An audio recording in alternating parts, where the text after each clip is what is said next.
so I will call to order the Utility Service Board meeting for Monday, August 28th.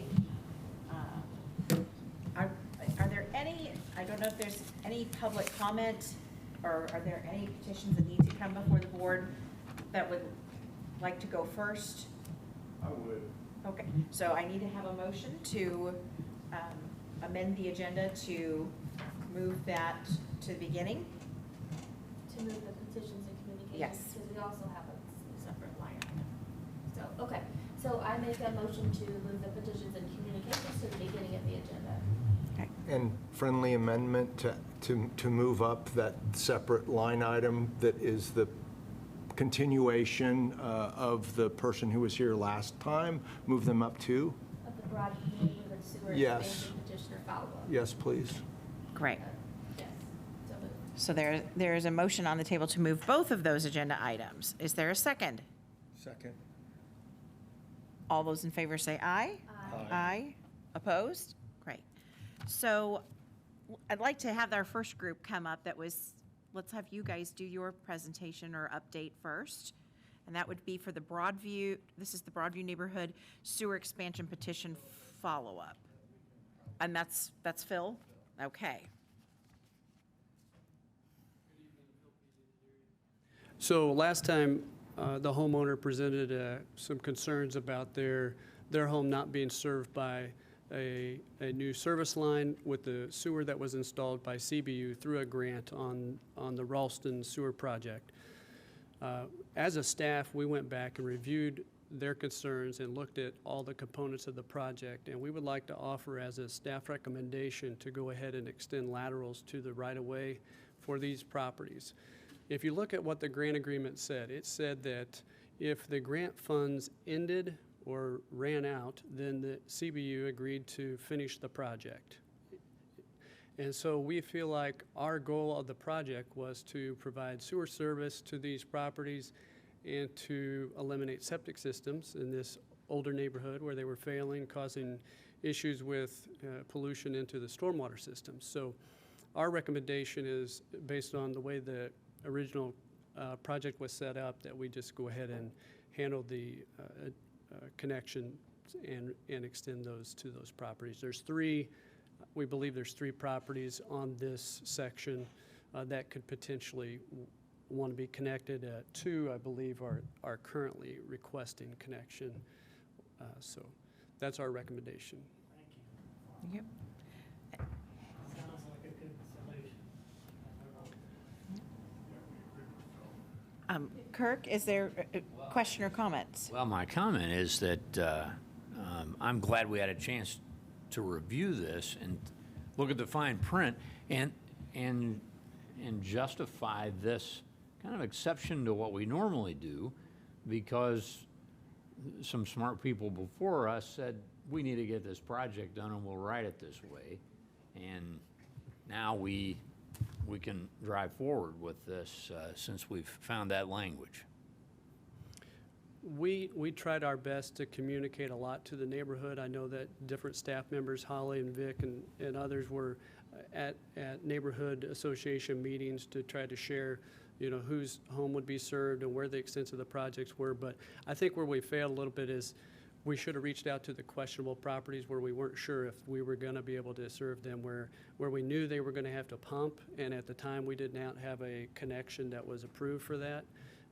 At least reaching out to them to see maybe they could get an easement and flow gravity through a neighboring property.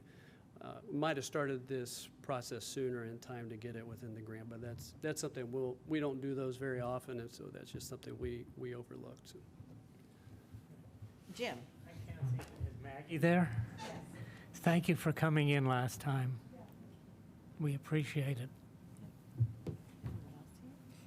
Just thank you for your work and your team going back last week. I know several of us chatted with you after the meeting, and I really find this is the right thing to do in this particular situation, and I appreciate the work that you've done to see that we can make that happen for our customers. So thank you.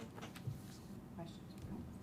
Well, just the comment that Kirk mentioned that, this is been clearly defined as an exception to our policies, given that it was part of this original project. We're not opening ourselves up to some precedent based on this decision. And yes, thanks for digging in and finding the language that supports taking this action.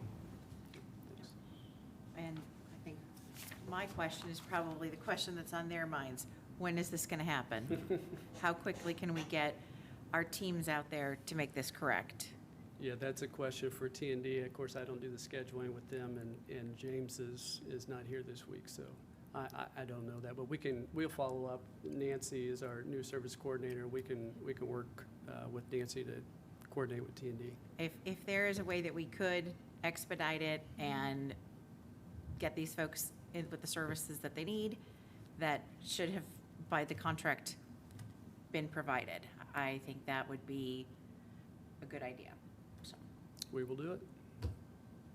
do we need you don't need an approval or an amendment or anything from this? I mean, this is, No, no, I shouldn't say an don't believe amendment. so. Oh, goodness.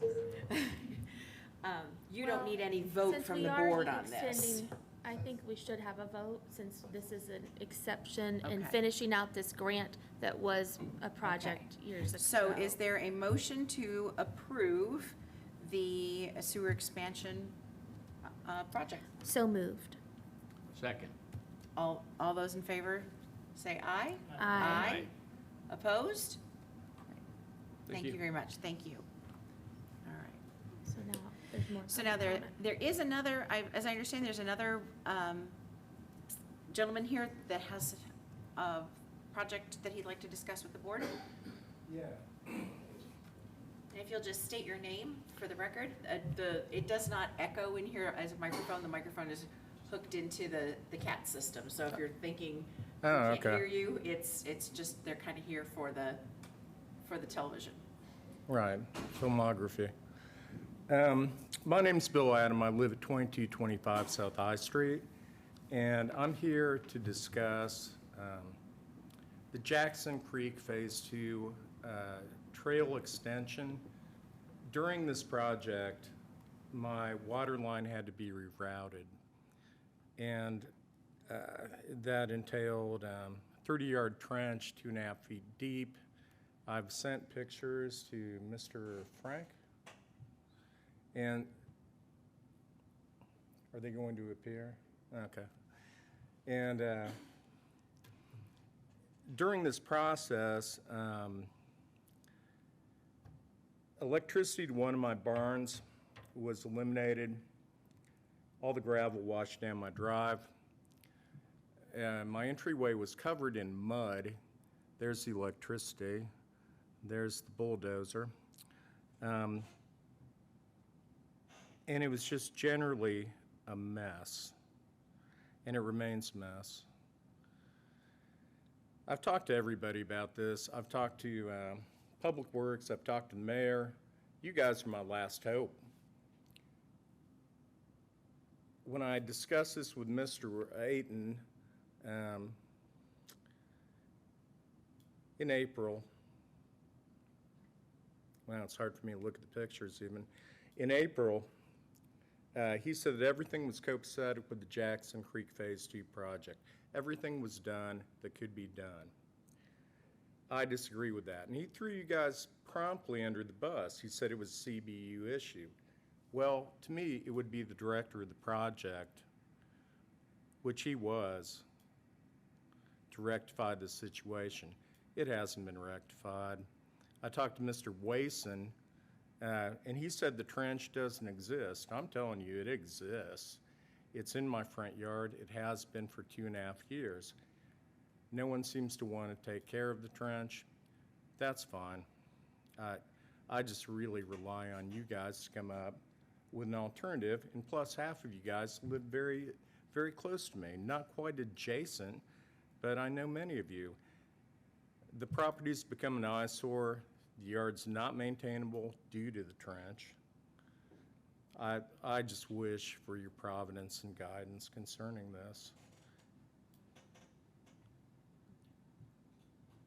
So just to confirm everything here. Sure. This is part of the pathway project that has come through this particular area where your property was disrupted in that construction. Yes. We've put in CBU has put in a new connection, is that? Yeah. I live 200 yards north of Rogers Park, directly across from Wexley, adjacent to the Winslow and Rogers roundabout, to be as specific as I can be. Yes, it was installed. It was installed and the union was made, but the trench was never filled. And But just for clarification, that Sure. installation of the pipe was something that CBU did as part of the project, or was it something that you specifically requested be done? Oh, no, it was part of the project. Okay. It was part of the initial agenda of this project. It was a necessity. I live right by an MCCSC property, which would be the daycare, the yellow house. I'm the white house with the overgrown yard. And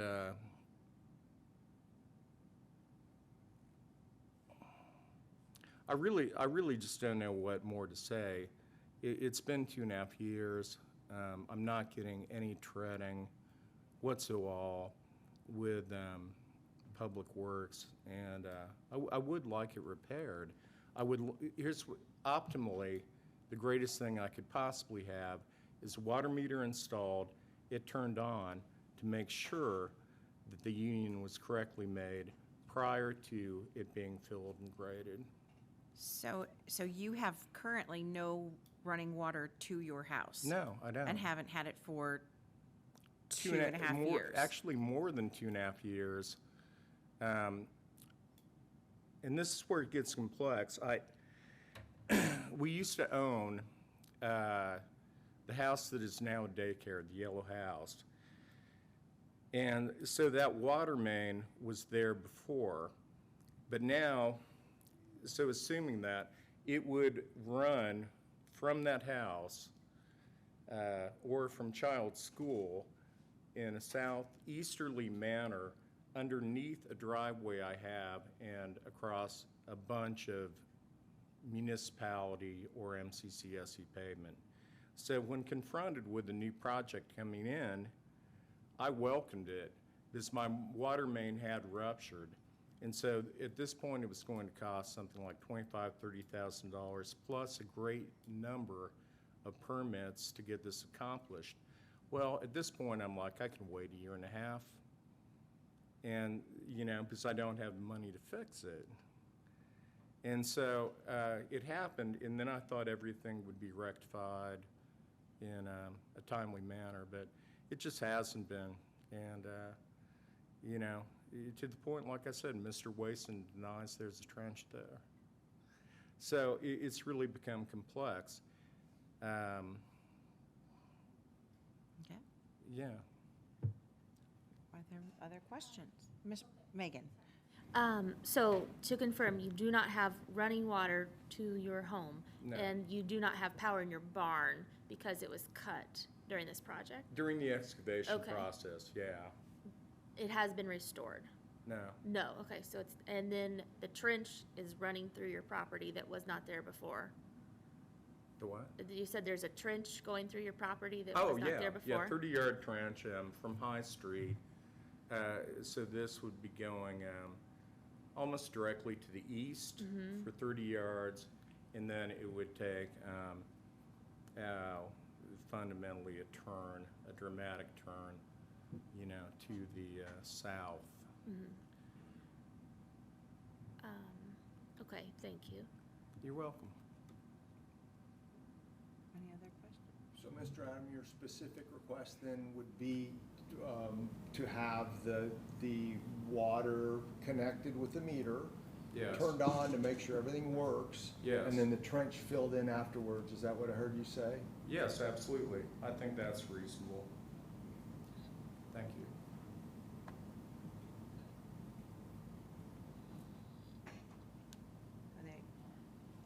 So in terms of this, I'm assuming staff is aware of, that it's come to it's now come to this level. You were not aware. Let's do this. I want to say thank you for coming to us Oh, sure. and No, bringing thank you these for issues to allowing me us. to. What I would like to do is have the staff get back with us and let us know what's going on here. Okay. Because again, I'm kind of concerned why some things are in disarray as they are, disconnected as they are. Disconnected, yeah. And know that somebody from the team will be getting back with you. They have your you've got Frank's contact information now. I do correct? now. I do now. Okay. Thank you so much. So Thank we're you. going to make sure that you get some answers here All and right. get to the bottom of it. There may be a couple more people that have some questions of you, so if the staff do get in contact with you, please give them the information and we'll do some digging. I really tried to be concise, but it's did. hard to explain unless you're very familiar with the property, which obviously, Jim, you are. Kirk knows where I live. You live across the street. Jeff knows where I live. But it's very hard to explain in a sense because the face of the house actually faces the west. This was constructed way before child school existed, or a bit before child school existed. So anyway, if you guys would like to come out and look at it, or a member would like to come out and look at it, it'd be much easier for me to explain. Well, thanks for providing the pictures too. All right. We appreciate it. All right, thank you, guys. I really appreciate Great. it. Thank you. All right, bye-bye. Okay. Question before we start the meeting. Sure. I know we've done this now for a few meetings. I think if we're gonna have public comment at the beginning, we should put it at the beginning. I think so Or too. leave it. This way, it makes everything unclear and people come here, so. Unless there's some really important reason for changing it, I'd prefer to keep it the way You it know, is. when we had this discussion as a board in our board retreat, where we discussed bringing this to the top, we had zero public comment up until I think we had that discussion. So I do think it does warrant us putting that at the beginning of the meeting and allowing the public to know that we are going to do that going forward at the beginning of meetings, just in case people are running late and they think that, oh, I don't have to be there till later. So, Molly? My only concern about moving it to the beginning is that I think it's at the end so people can respond to things we've talked about during the meeting, right? So I wouldn't want it to just be at the beginning. I'd want people to have an opportunity to respond at the end as well. Or a couple weeks ago. I don't think I was here, but Yeah. I mean, that's what city council does. Okay. They have a portion at the beginning and then another portion at the end, which is probably because reasonable. all of these comments have been not related to things we are discussing on our agenda, Makes but perfect they sense. could be. Yeah. About what is on the agenda should be made when you're considering the item on the agenda. But we don't, But we don't do that. open that to public comment Yeah. during the agenda item. So what Molly's saying is at the end, we do need to make sure that we're giving the public the opportunity to comment on something that we might have discussed within the meeting, so. But let's do that going forward. We'll kind of have it, then we'll bookend it for the meetings. That way we don't have to adjust the agenda. And anybody that is coming in specifically to have a request or presentation of the board, we don't make them sit through everything. So, all right, fantastic. Okay, so the next item on the agenda then is the approval of the minutes from the previous meeting. Are there any comments or changes to the minutes? Hearing none, is there a motion to approve? Moved. All those in favor, say aye. Aye. Opposed? Right. The minutes pass. The next items are the approval of the claims. So our first one is for standard invoices. I just want to make sure the packet went out with multiple copies of, there's only one set of invoices, correct? Okay, yeah, it was the same number. I just want to make sure. All right. So the standard invoice is $1,878,620.90. Are there any questions or comments on the standard invoices? Hearing none, is there a motion to approve? So moved. All those in favor say aye. Aye. Aye. Opposed? Right, motion passes. The next item are the items are the utility bills for a total of $172,116.99. Any questions or comments on the utility bills? Hearing none, is there a motion to approve? So moved. Second. All those in favor say aye. Aye. Opposed? Motion passes. The next item on the agenda are wire transfers in the amount of $421,746.60. Is there a motion to approve, or are there any questions on the wire transfers? Hearing none, is there a motion to approve? So moved. Second. All those in favor say aye. Aye. Aye. Opposed? Motion passes. And finally, our customer refunds with a total of $11,415.36. Are there any questions on the customer refunds? Hearing none, is there a motion to approve? So moved. Second.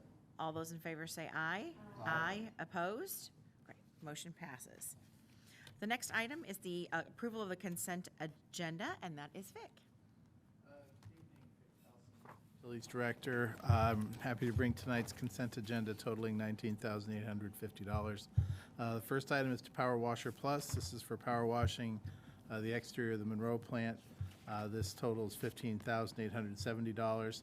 The second item to Potomac Electrical Services is for $3,980 for repair of a generator transfer switch. Would any of the board members wish to consider any of these separately? Hearing none, if there's no opposition, the consent agenda will be approved as recommended by staff. Great, Hearing no opposition, the consent agenda is approved. Thank you. thank you very much. The next item is a request of the approval of Resolution 2023-12 for the acceptance of a guaranteed saving contract for the South Central and West Booster Station improvements. And Dan Hudson is up. And you're up for the second one too, so stay up there. For the record, I'm Dan Hudson, the Capital Projects Manager for the City of Bloomington Utilities, and I'd like the board to consider approval of Resolution 2023-12. It's for a guaranteed savings contract with Kokosing for the reconstruction of the South Central and West Booster System stations. I'd like to entertain questions, if there's any. Are there any questions? Hearing none, is there a motion to approve? So moved. All those in favor say aye. Aye. Opposed? Motion passes. Okay. And the next resolution? Okay, again, I'm Dan Hudson, the Capital Project Manager for the City of Bloomington Utilities. And I'd like the board to consider Resolution 2023-14, and that's for a guaranteed savings contract with Kokosing for the construction of several lift stations and improvements on many of them. Great. Are there any questions? Entertain any questions on that. Right. Hearing none, is there a motion to approve? So moved. All those in favor say aye. Aye. Opposed? Motion passes. Thanks, you. Dan. And the next item on the agenda is another designated surplus property approval, and this is Matt Havey. Yeah, so again, we continue to find things that we don't use in our plants and facilities. So again, we're just trying to bring this to you guys fairly often, so we're not doing it all at once. So for this meeting, we've got the big hitters, our engineering team here bought a new plotter printer. And so we're trying to auction off the old printer and the plotter. There's a couple other random dehumidifier. And there's also 50 VHS tapes. And Matt, can you just remind me again, where do these items go? Where? If we sell them, then people have 2 weeks, I think, to arrange pickup. From our site, they have to come here and get it. sell them and recycle them as we can, otherwise they get put in the trash. And when you say if we sell them, how are we selling these? There's an auction online, and, so that's why this, I think it's appendix or exhibit A has lot numbers on there. Go on the website and put the lot number, see how much you get. And that information, so any of our ratepayers out there or customers, they can go out and bid on these items. It's not just here in the city, it's a national auction. Right. Have we been selling many items? No. Oh, wow. It's about $50. Well, then So cake Right for, off the- cake how do for you- everyone. What do you do with like, okay, this plotter is $500, it's set on there, like, and if nobody buys it, that might be something somebody would buy, but, Well, I think there's something to buy later. then when nobody buys them and we recycle them, we just don't, we lose the money, there's nothing you can like write off or whatever, it's just, it is gone, out of the way. We're not auctioning off any actual fixed assets. These are all Right. things that we expensed in the past that are no longer being. Sure, okay, thank you. And is there any, I know this is probably a lot of questions over this, but do we donate if someone doesn't purchase it?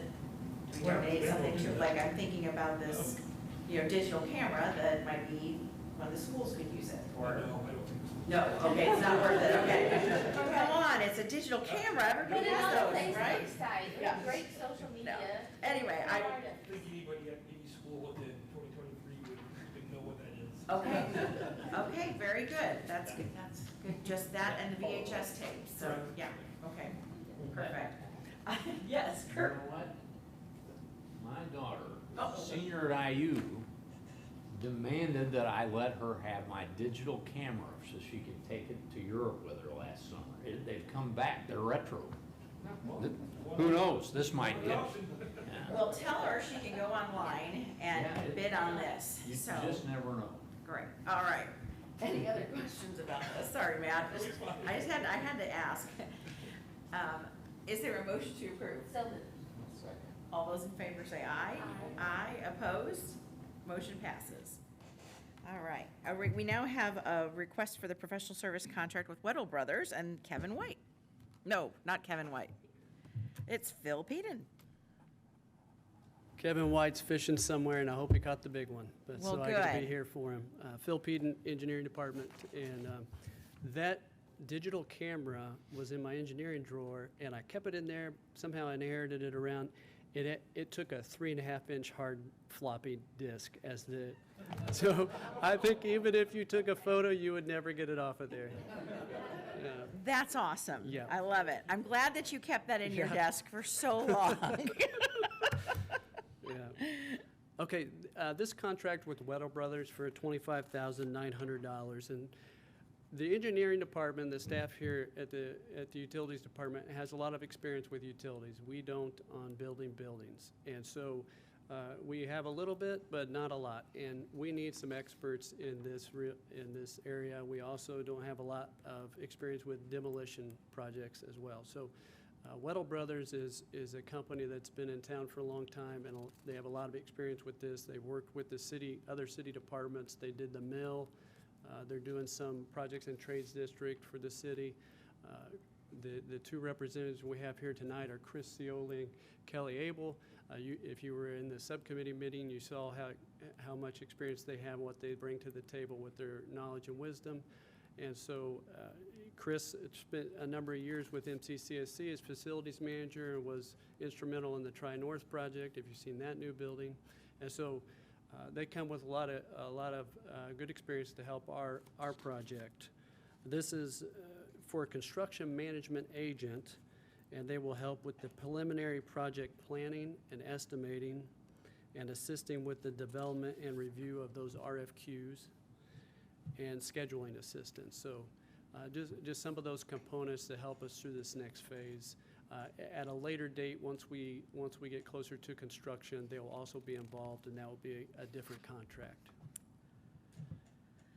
If we go with Weddle, but that will be a separate contract when we get to the construction side. But I hope to go with Weddle. I know that Chris Wheeler's not here, but I just kind of have a point of order on this.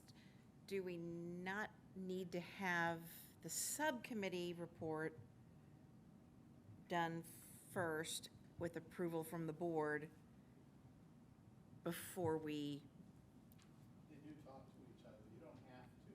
okay. You don't all right, have to, but this contract does relate to that, so. Okay, Yeah. okay. Are there any questions? So this contract is to help us find the A&E firm that would get us to the 50% design and be able to know the cost at that point. Is that correct? It says assist with reviewing RFQs, those things. It Is that really part just of the it? selection of that architect and Okay. engineer. Yes, Or RFP, as you said it would be. yes. And helping with guidance on the demolition and site remediation project as well. Yes. Well, and thank you to Weddle for providing the expertise thus far for free, it seems. Appreciate that. It helps us. Any other questions? Hearing none, is there a motion to approve? So moved. All those in favor say aye. Aye. Opposed? Motion passes. Thanks, Phil. And you've got one more. The approval of the agreement with GRIP. Yes. This is for the smart cover meters that we have that are in our sanitary sewer system. There's 20 of those in service. This is an annual contract for some of the cell service components that they provide, the internet website where we can analyze the data, and then maintenance program. So when you see this number, it's 50,762, but I think about 20,000 is really the base annual cost, and then the rest of this is, in the event this part breaks, this is what it's gonna cost you, and then they'll charge us if they need the part. So, along with a $10,000 allowance, because we like to relocate these and move them throughout the system and try to learn more about what's causing overflows or leading to overflows. And so when you adjust the locations, it costs, I think, $900 to relocate. So they've put an allowance in the contract for that. And I would say that I would like to present this to the board so you can see what the software does and how we analyze the data. It's really cool. Our technicians are out today, and I felt like it would probably be something we would provide in a staff report where we could actually bring the website up and show you some of the graphs and the mapping system that goes along with it. And show us some events and what happened during those events. I think that would be particularly interesting. Sure, sure. Wait, actually, the data that I was looking at this week following the rain event that we had over the weekend was really great data. So hopefully we can pull some of that together and present it at one of the upcoming staff meetings. Very cool. Are there any other questions? Hearing none, is there a motion to approve? So moved. All those in favor say aye. Aye. Opposed? Motion passes. Thanks, Phil. Thank you. Are there any other old business items other than the one that we took care of? Is there any old business from the board? Old business from staff? New business from the board? New business from staff? Subcommittee meetings, reports? No. The planning committee that met just before, we approved a recommendation that we move forward with demolition, architectural and engineering, so that we can get to a 30 to 50% of the design project scope, which would include issuing an RFQ and then a contract later for architectural and engineering services. And that was a discussion and unanimous approval at the planning committee meeting just prior to this meeting. Are there any questions of Kirk or the subcommittee or comments? I just have one comment on it. I just want to say thank you to everybody for doing the work on this, for the board members that all came to the meeting to delve into all of it and the questions that we've had. Again, I think we're we're moving in a very positive direction on this, and I do feel that we are getting the questions answered. If we are not, I encourage board members to make sure that we do get those questions answered. But I appreciate the dialogue, and I appreciate everybody's hard work on this. So with that, is there a motion to approve? It comes with a motion. It came from a committee, and I believe that constitutes a motion. Okay, so the motion is from Kirk? Yeah, Okay, I move that we approve the committee report. thank you. And is there a second? Thank you. And all those in favor say aye. Aye. Opposed? Motion passes. Thank you. Staff reports. Good evening. The first item I have is to report about staffing changes that have occurred. Mike Miller joined CBU as a Utilities Specialist 1. April Ridge joined us as a Consumer Relations Representative, and Garrett Hill joined us also as Utility Specialist 1. This particular batch of new utility specialists have filled the garage. We have finally restored a full staff in T&D. It's been quite an effort, but we're very happy with the way it's worked out, and we've got a really great group of folks working out there right now. So I'm happy to say we finally filled everything there. Tyler Sturry, who is a plant operator at Dillman, is now serving as the interim superintendent at Blucher Pool. We're finished with interviews, and we're just waiting for HR at this point on that. And then the last thing is Kaylee Bollinger, who is a wastewater operator at the Dillman plant, passed the wastewater 4 exam, so that she is now a wastewater 4 apprentice, which is quite an accomplishment as short a time as she's been in the business. So we're very happy to have her complete that. Tomorrow night is our budget hearing. The budget hearings start at 5 o'clock tomorrow evening, or 5:30 tomorrow evening. We will be second, so transit will go first, and then we'll be up second. So if you're interested, you can watch the council consideration and see the kinds of questions that we get from the council tomorrow night. Another thing that's significant is, you might recall, about a year or a little more than a year ago, we found out that the bar screens at the Monroe plant were failing at the intake. That project was accelerated into the capital plan. That project was completed last week. Tiedemann Construction did the work, and it went very smoothly. They did a tremendous job. So the 2 bar screens at the intake are now complete, and the plant staff is now beginning the process of cleaning out that building and getting it all repainted. So we're looking forward to having that project complete, because it's been a long time, a big stressful project. So that's all I have. Are there any questions for me? Any further questions? Oh, one more thing, the COVID numbers. Oh, good. The Blucher Pool one has been bouncing for about 6 months, fairly low numbers. The Dillman one has been at fairly low numbers, but there are 3 of them that, you know, if you squint, it looks like there might be a trend, but they're still really low. So we are watching them as the reports come in. If we start to see any significant increase, we'll let the board know. Great. Thank you. Are there any other petitions or communications from the outside public? Hearing none, is there a motion to adjourn? So moved. Great, meeting adjourned.